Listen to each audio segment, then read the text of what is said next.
Matapos ang kaganapang iyon, umalis ang binata. Hindi ito nagpakita ng ilang araw. Paminsan lang ito kung bumalik sa kanilang tahanan. At sa tuwing uuwi ito, yayakap at halik lang sa kanyang kinikilalang mga magulang at muli na namang aalis. Pasensya na po kayo, Nay Alena. Tatay Omar, sa ngayon hindi pa ako pwedeng manatili dito sa bahay. May kailangan akong tapusin eh. Nauunawaan namin ang pasya mo. Masaya kami na nagagawa mo pang bumalik sa bahay na ito kahit paminsan-minsan. Nadadalaw mo rin ang Nanay Alena mo. Kayo po ni Nanay Alena ang nagpalaki sa akin eh. Kaya habang buhay ko kayong kikilalanin bilang totoong mga magulang. Salamat Noel, pero maiba ko. Ano na ang balita sa mga hinahanap mo? Nahanap ko na ang ilan sa kanila, Tay. Pero hindi niya masabi kung nasaan naglalagi ang taong pumatay kina Lolo Joel at Tatay Samal. Ito ang dahilan kung bakit hindi ako pwedeng manatili sa bahay. Maaaring minamatyagan din ako ng mga taong hinahanap ko. Naiintindihan namin. Mag-iingat ka lang palagi ha. At sana matapos na ang paghahanap mo ng hustisya. Muling umalis si Noel. Bagay na ikinalungkot ni Alena. Naninibago ito na hindi nararamdaman ang presensya ng anak sa tahanan. Ilang buwan nang hindi nananatili si Noel sa bahay. Pero hindi ko pa rin magawang masanay. Sana lang. Matapos na ang paghahanap niya sa mga taong yon nang makauwi na ang anak mo. Darating ang panahon, Alena. Magtiwala ka lang. May paraan ng Diyos at siguradong may plano siya para sa anak natin. Lumipas na naman ang ilang araw. Walang nangyaring kakaiba. Hindi rin nagparamdam si Noel, kaya labis na nag-aalala si Alena. Nakaupo lang ito malapit sa bintana habang nakatitig sa pintuan. Inaantay na pumasok ang anak. Maya-maya ay dumating si Omar galing sa bayan. Nagkita ba kayo ni Noel? Hindi, Alena. Huwag kang mag-alala sa anak mo. Alam niya kung paanong alagaan ang sarili. Hindi naman ako nag-aalala. Nangungulila ako sa anak natin, Omar. Ako din, Alena. Pero wala tayong magagawa. May misyon na kailangan tapusin ng anak natin. Kailangan niyang gawin ang bagay na yan para sa katahimikan ng kanyang isipan. Pag-uusap ng dalawa. Pagsapit ng hapon, habang nag-aayos ng mga kagamitan sa pagsasaka, dumating ang kakilala ni Omar na si Mang Hector. Mabuti naman at nandito ka, Omar. Hindi ko na kailangan pang pumunta sa bukid. Mangyari kasi may kailangan akong sabihin sa'yo tungkol kay Noel. O bakit? Ano nangyari sa anak ko? Ewan ko lang kung maniniwala ka. Pero may mga usap-usapan sa bayan. May nakakita sa kanya eh. Pinapatay ang isang tauhan ni Mayor gamit ang kalmot. Hindi pa rin ba tapos yung hidwaan niyo sa mga taong yun? Matagal ko nang tinuldukan ng hidwaang yun eh. Sa tingin mo, Hector, totoo ang nakita ng taong nagkakalat ng kwento? Sa palagay mo, kayang pumatay ni Noel gamit ang kanyang mga kamay? Yan nga din ang sinabi ko sa kanila. Hindi kayang pumatay ni Noel gamit ang kalmot lang. Oo, malaki ang pangangatawan ng anak mo. Pero hindi naman siguro ganun kalakas ang kanyang mga kuko para makapatay ng isang tao, di ba? Ikaw na rin mismo ang sumagot sa katanungan mo. Hindi ka panipaniwala ang sinasabi ng mga tao. Pero teka, nasaan pala si Noel? Nandyan lang sa paligid. Marahil nasa gubat, nangangaso, o hindi kaya naman nangunguha ng mga ligaw na kamote. O ganun ba? O siya, mag-iingat kayo dito ha. Dahil balita ko, hinahanap siya ng mga tao ng alkalde. Wala namang nagbago. Hayaan mo lang sila. Hanggat hindi nasasaktan ng anak ko, walang problema. Matapos makipag-usap, tumuloy na si Mang Hector. Napapansin ko yung si Hector. Ang hilig dumaan dito sa bahay at magbalita ng kung ano-ano. Ganyan ba talaga ang ugali niya? Parang tsismoso. Hayaan mo na, ito naman. Mabuti naman yung intensyon ng tao eh. At isa pa, kilala niya ang anak natin, kaya nag-aalala yan. Kung sa bagay tama ka nga naman. Mas mabuti na rin na siya nagbibigay sa atin ng mga balita sa bayan. Oo. Pero sa totoo lang, nababahala ako sa sinabi ni Hector. May nakakita daw sa anak nating pumapatay. Bakit hindi mo hanapin si Noel? Yan nga ang gagawin ko ngayon eh. Magbibihis lang ako. Babalik ako sa bayan. Naglakad papuntang bayan ang matanda. Kahit palubog na ang araw dahil gabi kung sumalakay si Noel. Habang nasa kalsada, biglang may humila sa kanya papasok sa eskinita. Ano ginagawa niyo dito, Tay? Anong oras na oh? Hinahanap kita. May nakapagsabi sa akin na nakita ka nilang pumapatay. Mag-iingat ka, Noel. Maraming tao dito sa bayan na hindi nauunawaan ang ginagawa mo.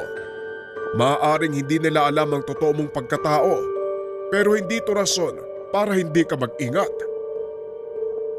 Pasensya na ho kayo, Tay. Hindi ko na malaya na may mga tao sa paligid eh. Pero mas mabuti na rin ang ganun nang malaman nila na may isang taong papatol at handang lumaban sa kanila. Huwag ka masyadong magpapakampante, Noel. Dahil sa nangyari, siguradong pinaghahandaan ka na nila. Tay, nag-iingat naman po.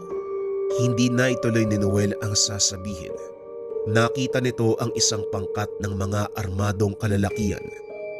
Nanlaki ang mga mata ni Omar dahil pamilyar sa kanya ang isa sa mga iyon. Ang mga taong yan, sila ang pangkat na pumatay sa tatay Samal mo. Sigurado ko, kilala ko ang taong yan. Wika ni Omar habang bumubunot ng itak. Kung ganun sila ang mga taong hinahanap ko, dito ka lang, Tay. Ako nang bahala sa kanila. Sandali lang, may mga baril sila. Maaari kang masugatan sa oras sa sumugod ka. Tay, parang nakakalimutan mo. Aswang ako. Wika nito. Sabay takbo papunta sa mga kalalakihang itinuro ng ama. Nagulat ang mga ito nang biglang lumitaw ang binata mula sa madilim na kalsada. Sa sobrang bilis ng kilos ni Noel, hindi na malayan na makalaban kung saan nanggagaling ang atake. Dali-daling nakatakbo ang iba sa kanila, ngunit sinawing palad namang namatay ang karamihan.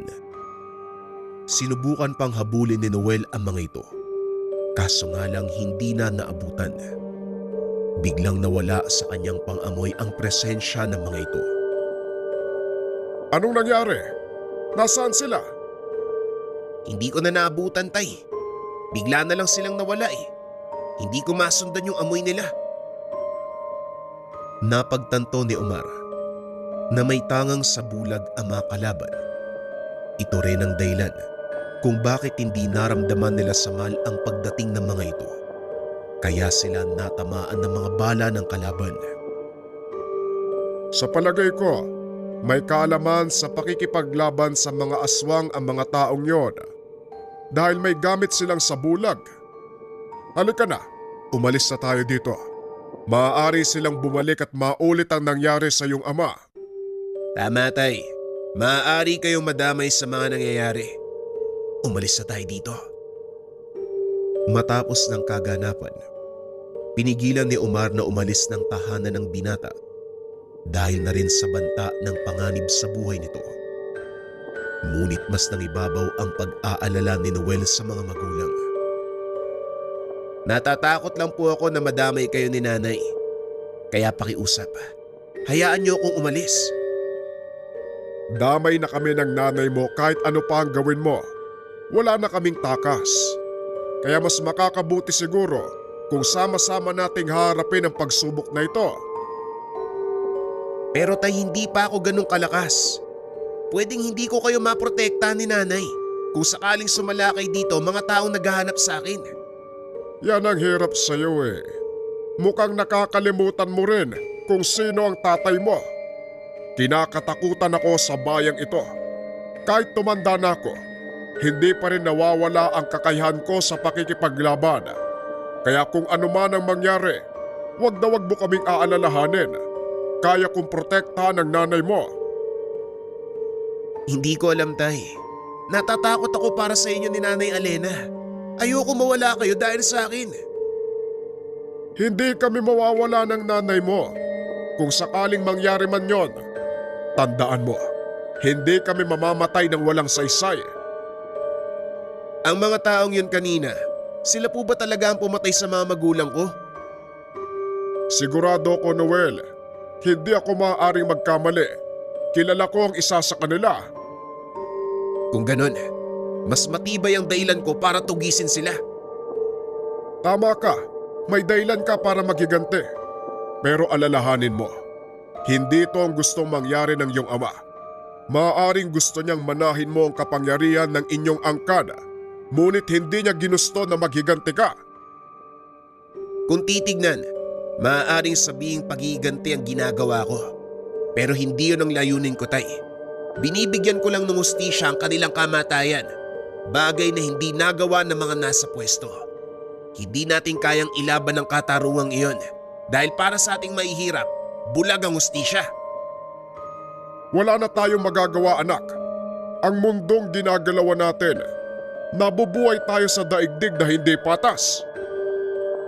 Pag-uusap ng mag-ama. Sa loob ng ilang araw, nanatiling payapa ang paligid. Hindi na rin bumababa sina Omar sa bayan para magbagsak ng mga pananim na gulay. Nakiusap na lang sila kay Mang Hector. Hindi naman tumanggi ang matanda dahil meron siyang porsyento sa bawat maibebentang produkto. Ito ang perang pinagbenta ng gulay niyo. Nandito na rin ang mga pinabili niyong pagkain. Nagtataka ako sa iyo, Omar. Bakit hindi ka bumababa sa bayan? Alam mo naman na mainit kami sa mga tauhan ni Mayor, hindi ba? Umiiwas lang ako sa posibleng gulo. Matanda na ako para masangkot sa mga ganon. Siya nga naman, oo. Si Noel, kumusta? Naro, nabala sa bukid. Iginugugol ang oras sa pagtatanim. Mabuti naman kung ganun. Ang hiling ko lang sana, dumating yung panahon, no? Mailagay sa kalalagyan ng mga alipores ni Mayor. Masyado nilang ginagamit yung kapangyarihan para lang mangikil sa mga tao. Darating tayo dyan, Hector. Huwag kang mag-alala. May isang taong maglalagay sa kanila sa dapat kalagyan balang araw. Pag-uusap ng mga ito habang nag-iinuman. Maya-maya ay dumating si Noel. Nakisali sa dalawang nakakatanda.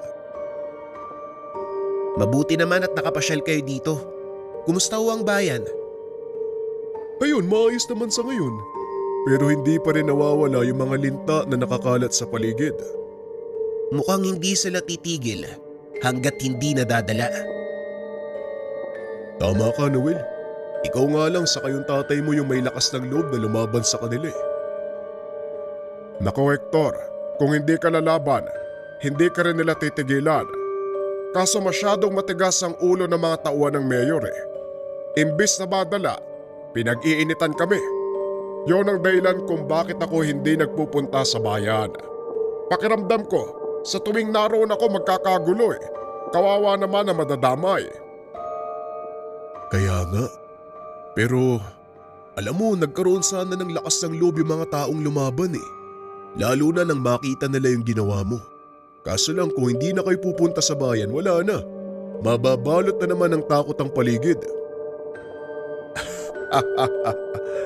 Parang gusto mong sabihin na dahil sa akin, tumapang ang mga tao doon. Totoo naman kasi, Omar. Ikaw lang at si Noel ang nakita nilang lumalaban sa mga tauhan ni Mayor. Kaya nga tinitingalakay ng mga tao eh. Bakit hindi mo pamunuan, Omar? Pamunuan? Para mag-aklas laban sa pamahalaang bayan? Oo, gusto naming makalaya sa kamay ng mapang-api, sa kakurakot na pinuno. Walang iniisip kung hindi sariling kapakanan. Nakikinig lang si Noel sa usapan ng dalawa. Batay sa obserbasyon, tama ang sinabi ni Hector. Masyado nang lugmok ang bayan dahil sa walang kwentang pinuno. Matapos ang inuman, umuwi na si Hector. Naiwan ang mag-ama at pinag-usapan ang sinabi ng kaibigan. Alam mo tay, may punto si Mang Hector eh. Bakit hindi natin tulungan ng mga taong mapatalsik ang mayor? Total, wala naman talaga siyang ginagawang matino, di ba? Maaaring ganun nga, Noel. Pero hindi na tayo dapat makialam sa mga usaping ganyan. Nabanggit ng Hector ang tungkol sa bagay na yan dahil sa impluwensya ng alak. Bukas, kapag tinanong mo yan, wala na yan. Parang nilipad lang ng hangin. O siya, magpapahinga na ako. Ikaw, matulog ka na din. Mauna na po kayo tay. Susunod na po ako. Tatapusin ko lang tong iniinom ko. Naiwang mag-isa ang binata habang inuubos ang laman ng baso. Nang mapansin nito ang mga figurang nagtatago sa likod ng puno. Nagkunwari ang binatang lasing. Sumandal sa haligi at pinikit ang mga mata. Pinakikiramdaman niya ang paligid. Narinig dito ang marahang hakbang ng mga papalapit na paa. Nagulat ang mga kalalakian nang biglang hawakan ni Noel ang balikat ng isa sa kanila. Itinulak papunta sa haligi. Napasigaw ang mga ito dahil nakita nila ang anyong aswang ni Noel. Sinubukang tumakbo ng ilan sa mga ito, ngunit nagawa silang abutan ni Noel. Saan kayo pupunta? Ang lakas ng loob yung dumayo dito, tapos aalis kayo? Hindi naman yata tama yun.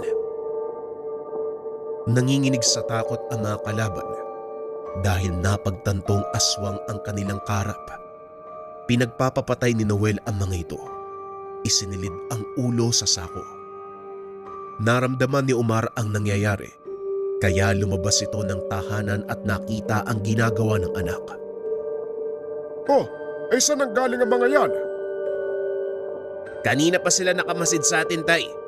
Hindi lang sila sumusugod. Inantay nilang makapasok kayo eh, bago sila pumasok sa bakuran natin.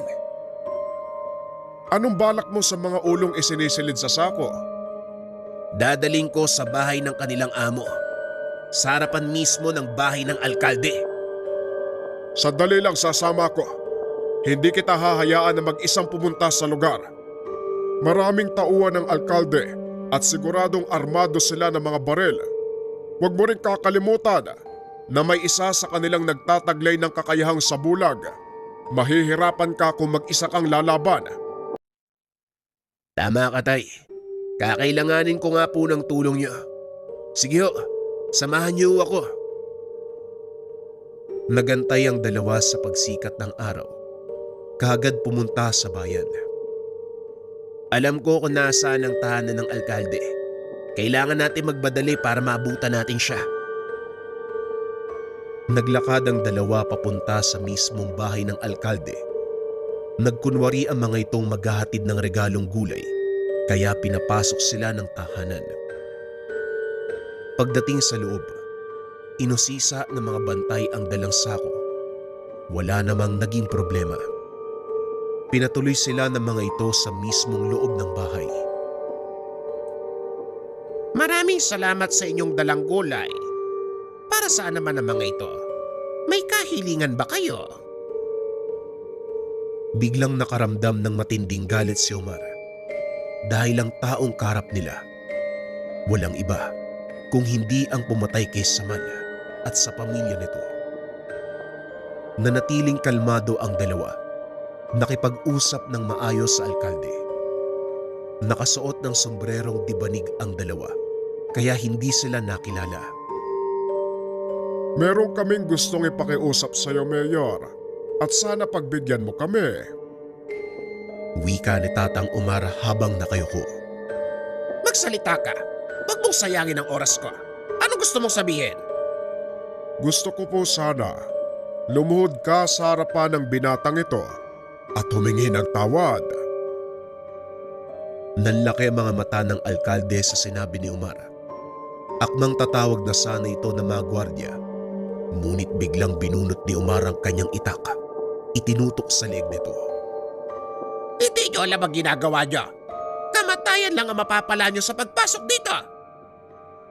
Alam na alam ko ang ginagawa ko. Baka ikaw ang nagkamali ng taong binangga. Hindi mo ba ako naaalala? Wika ni Omar. Sabay tanggal ng sombrero. Nagulat ang alkalde. Kagad niyang namukaan ng matanda. Ikaw yung taong kasama ng mga aswang. Ikaw yung nagtanggol sa kanila. Ikaw si Omar. Tumpak! Ako nga mismo. At ang binatang ito, anak ng taong pinatay mo. Mga aswang sila. Nararapat lang na mamatay ang mga kagaya nila. Wala kayong puwang sa mundong ito. Ikaw ang walang puwang sa mundong to. Oo, mga aswang nga kami. Pero namumuhay kami ng tahimik. Kayo lang ang gumugulo sa buhay namin. Kahit wala namang kaming ginagawa. Walang ginagawa. Nagiging salot kayo sa lipunan. Pinapatay nyo ang mga alagang hayop na mga tao. Paano mo nasasabi sa harapan ko na wala kayong ginagawang masama? Kilala ko ang mga pinatay niyong aswang. Kahit kailan, wala silang pinatay o sinalantang mga hayop. Araw-araw ako sa kanilang tahanan noong kabataan ko. Kadalasan doon pa ako nakikitulog. Kaya ako mismo magsasabi sa iyo na hindi masamang aswang ang pinatay niyo. Kesa masama o hindi, aswang pa rin sila. Hindi nararapat mabuhay sa mundo ng mga tao. Kung gano'n ang pananaw mo, hindi ka nararapat bilang pinuno. Magdasal ka na. Ito na ang huling araw mo. Sinakal ni Noel ang alkalde. Tinusok gamit ng kamay ang dibdib. Para yan sa mga taong pinahirapan mo. Ang bagay sa mga kagaya mo, mamatay! Dinukot ni Noel ang puso ng alkalde. Inilagay sa kanyang bibig. Matapos inilabas ang mga pugot na ulo ng kanyang mga tauhan na nasa paligid ng bangkay. Matapos ay lumabas sila ng silid ng alkalde. Lingid sa kalaman ng mga ito, nakabantay na sa labas ng bahay ang napakaraming tauhan. Saktong paglabas ng dalawa, pinaulanan sila ng bala. Dali-daling niyakap ni Omar ang binata, ngunit inikot ni Noel ang katawan para siya ang sumalo ng mga bala. Anong ginagawa mo, Noel? Tumahimik ka na lang, tay. Huwag kang kikilos kung ayaw mong madaplisan ng bala. Nang mga sandaling iyon, nagawang makapagpalit ng anyo ni Noel, kaya hindi ito tinatabla ng bala.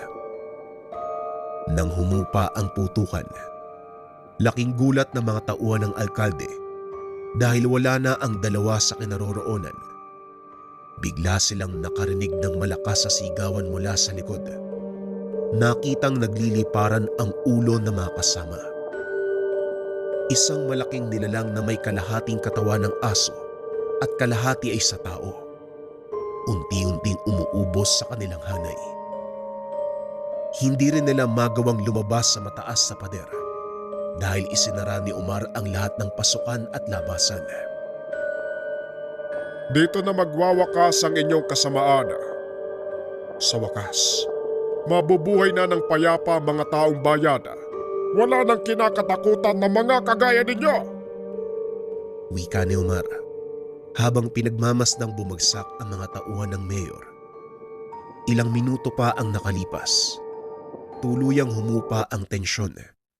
Nagbalik sa anyong tao si Noel. Inaya ang ama na umalis sa lugar. Sinunog ng mga ito ang tahanan ng alkalde at nang makita ng taong bayan ang nangyari, imbis na manlumo, natuwa pa ang mga ito dahil sa wakas, nawala na ang taong naging dahilan ng paghihirap nila. 2 ibon sa isang bato. Ito ay kasabihan.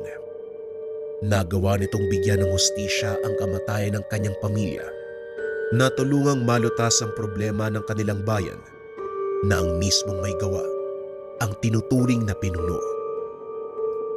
Mabuti nga sa taong yan. nasunog ang tahanan, pati siya kasama, nadamay. Pero nakakapagtaka, bakit pati yung mga tauhan, ano yun? Sabay-sabay silang nagpakamatay? Tanong ni Mang Hector. Wala itong alam sa totoong nangyari. Hindi alam ng taong bayan kung sino ang may gawa ng sakuna. Ay naku Hector, ang importante. Nalutas na ang problema. Makontento ka na lang sa ganon. O nga naman po, Manong Hector. Kayo, anong balak niyo mag-ama? Patuloy pa rin ba kayo magbabagsak ng gulay sa bayan? Oo naman. Ngayong wala na tayong dapat katakutan, tuloy na ang buhay para sa atin. Nagpatuloy ang buhay para sa bayan at sa ilalim ng bagong pamumuno. Naging maganda ang pamamalakad ng bayan. Naging mayabong ang kalakalan. Binigyang importansya ng bagong mayor ang maliliit na magsasaka. Pinagkalooban ng mga gamit, puhunan sa pagsasaka. Samantalang si Noel, nanatili sa lugar ni Alena at Umar. Palaging nag-iikot sa bayan, binabantayan ang kilos ng mga namumuno. Walang nakakaalam na may namumuhay na aswang sa bayang iyon. Nakikisalamuha pa ito sa mga tao sa araw-araw. Ito pala ang sinasabi nilang kapayapaan. Yung wala kang inaalalang aatake mula sa likod. O hindi kaya naman, natatakot ka para sa mga mahal mo sa buhay. Tama ka. Payapa na ang lahat. Kaya siguro oras na para magpahinga ka sa pakikipaglaban. Hindi tay. Natapos ang problema natin sa mga tao, pero hindi sa mga kagaya ko. May gumagala sa bayan na pumapatay ng mga kababaihan at siya ngayon ang hinahanap ko. Ang akala ko pa naman tapos ka na sa pakikipagsagupaan. Hindi ka ba napapagod? Hindi ako mapapagod. Hanggat may mga nilalang na nagnanais sumira sa kapayapaan ng bayan, hindi ako titigil sa pagtatanggol sa lugar na kinikilala kong tahanan. Masaya ako. Lumaki ka na may pagmamahal sa tinubuang lupa. Sana palagi mong dalhin yan kahit saan ka magpunta. Dahil ako pagdating ng panahon, may iwan ang katawan ko sa lupa. Samantalang ikaw, malayo pa ang lalakbayin mo. Tatay, huwag ka naman magsalita ng ganyan. Bata pa kayo ni Nanay Alena. Pero hindi kami mananatili sa mundong ito sa mahabang panahon. Hindi kagaya mo. Tay, alam mo na meron akong kakayahan na baguhin ang pagkatao nyo. Lalo na kung hihilingin mo. Hindi na. Hayaan mo kaming manatili bilang tao. Pero tatandaan mo, kahit mawala kami sa mundong ito, hindi ka namin iiwan. Dahil nasa puso mo ang diwa at pangaral namin ang Nanay Alena mo.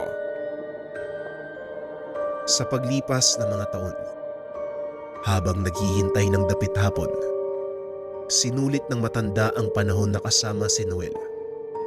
Hanggang sa dumating ang araw ng pamamaalam. Naiwang mag-isa si Noel. Ipinagpatuloy ang kanyang adhikain. Hanggang sa bigla na lang itong nawala. Tanging mga alaala at kwento na lang ang naiwan sa kanyang pagkakakilanlan. Gayunpaman, para sa mga taong nakakaalam ng totoong pangyayari, bayani si Umar at ang anak-anakan na si Noel. Nagawa nilang palayain ang isang bayan sa kamay ng kurakot na pinuno. Ito ay dahil sa paghiganti ng isang aswang na gapunan.